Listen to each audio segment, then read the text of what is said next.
ladies and gentlemen. I'm Hirodatia. We have with us Mr. Abinash Verma, Director General at ISMA, joining in. Abinash, welcome to the show, and always a pleasure to speak to you and really get insight for what's happening in the industry and what's expected going ahead. But let's first pick up the key question that everyone's talking about right now is where India could restrict sugar exports for the first time in 6 years. What's the rationale for it first? And second, is it that in terms of India as well, the way it's working out right now, it's the best times for the sugar industry, which is actually making us restrict exports? First of all, let me thank Nirmal Bang once again for allowing me to share my views and giving a lot of clarity, I believe, today. Because there are rumors in the market about various things which may be true, which may be untrue also. So let me answer your first question about whether the government is at present looking at restricting exports. My personal understanding is no. There is no move yet in the government to restrict exports. And the reason for that is the government believes that a closing stock of more than 6 million as on 30th September of any year is a good balance to have. If you look at our sugar balance sheet, we started the year with about 8.2 million tons. We are expecting to produce, our official position today is 33.3 million tons. People are talking about a higher production numbers. If you look at a consumption of 27.2, and even if we export 8.5 million tons or 8 million tons, we will still be closing the year with anywhere between 6.5 to 7 million tons. We have not exported even more than 5 million tons yet. And if we are looking at a number of 8.5 million tons without really disturbing that comfort of government of having that 6 million tons or 6.5 million tons at the end of the year, I don't see any reason for the government to react as of now. So absolutely there is no movement in the government to restrict exports at any level. Right. So currently, if you have to see the current sugar year as well, what's the kind of overall production that we are targeting? Currently, as I mentioned, our ISMA's official position, which we approved about 20 days back, is 33.3 million tons of sugar production. This is after diversion of the sugar equivalent into ethanol, net sugar production.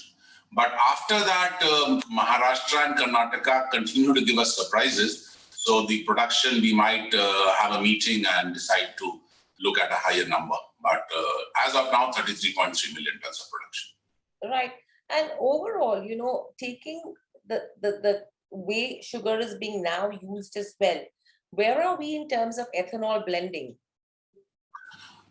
In the current season, the government gave us, the Honorable Prime Minister gave us a target of achieving 10% ethanol blending with petrol. For that, the oil companies, I believe, would require anywhere around 4.37, 4.4 billion liters of ethanol supplies. About 4.16 billion liters have already been finalized for supplies, and the supplies are going on. As on date, we have achieved from the 1st of December till now, we have achieved 9.5% ethanol blending with petrol already. We are almost about another 8 months are still left in the current year, ethanol supply year. More and more ethanol capacities are getting added every month. And therefore, we are on track to achieve 10% by the end of the year. Right. And overall, any speed bumps that we are facing with regards to overcoming, in terms of blending? I wouldn't say as of now. As of now, it's pretty smooth. And we are finding that the oil companies have enough capacities, storage capacities, and they are able to take enough ethanol for that 10% blending across the country. But as we move on into the next year, because as I mentioned, ethanol capacities, production capacities are getting built up almost every month. And every month, 3 or 4 or 5 new distilleries or expansions are coming up. The challenges will start from the next year. Because if we are going to add more capacities and as I mentioned, we are going to achieve 10% this year, next year we might be on track to achieve 12% or 13%. And by 2025, if we are going to achieve 20% blending across the country, then obviously there has to be a gradual increase in the demand and offtake by the oil companies. Are the oil companies geared up as far as their infrastructure is concerned, or storage capacities are concerned, or distribution is concerned? Secondly, are the automakers kind of geared up to take that 20% ethanol blending across the country on an average by 2025? These will be the questions that need to be answered and addressed in the next 2-3 years. Right. And overall, with all of this, how are you seeing the global markets in terms of pricing as compared to the domestic markets? Global prices are pretty good as of now. I mean, it had fallen a couple of months back, and therefore Indian sugar millers were not willing to export sugar at those prices because domestic prices were better. But in the last 15-20 days, the global prices have moved up, and it is almost equal or slightly more than our domestic prices. And therefore, suddenly in the last about 20 days, I believe 1 to 1.5 million tons of sugar export contracts have happened. I was in Dubai recently in the largest sugar conference, and which is attended by all the top international trade houses, and all the top CEOs and all are all there. We in India believe that we will be exporting around 7.5 million tons of sugar in the current year. But the response that we got is that the world is looking at 8 to 8.5 million tons of sugar exports from India, which is going to be another record for us. Wow. And okay, so with all of this, if we are seeing that the global prices are firming further, do you think Indian sugar prices could also play a catch-up rally to it? I do not really believe so, because we have enough stocks in our godowns which will kind of keep a cap on the domestic prices. We saw about 38 rupees, 37 rupees per kilo ex-mill in the beginning of the season around September, October 2021. And I believe the prices can reach those levels. But I do not think in the current situation it will really run off to very high levels. Right. And currently, with regards to ethanol blending as well, I think if I remember correctly, last around 385 crore liters is something that OMCs had finalized the tenders for. How much overall tendering is yet expected in terms of contracts? That 385 has improved to 416 crore liters as of now. And there has been another tender which has been floated by the oil companies 2 days back, which is going to be opened on 31st of March. And another 92 crore liters has been asked for. How much is going to be bid, we don't really know today. But the understanding that we have with the oil companies is every month they will be coming out with a tender till October 2022. And therefore, every month, if we add another 10-15 crore liters or so, we are on track to not only achieve that 10% blending across the country at about 437 to 440 crore liters, but we personally believe that we will be crossing that 10% on an all-India average, about 10.5-11%. Because the oil companies have recently interpreted that 10% blending to have a tolerance of -1 or +1%. Which means that in some states they can blend 11% also, which has already started happening in some of the states. And therefore, at an all-India level, in the current year, we might cross 10% all-India average blending to about 10.5, 10.8% also. Right. And coming with ethanol blending, as we know, the way crude prices have been jumping, how big a relief would that also provide?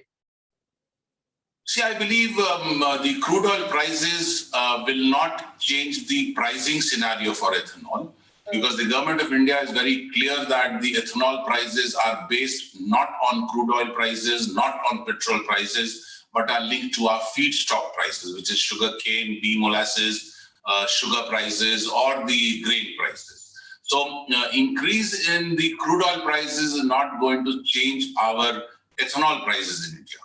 However, what it is going to do is, since the gap between the price of petrol and the price of ethanol is going to become larger, I believe that the oil companies' eagerness and keenness to buy more ethanol will be higher.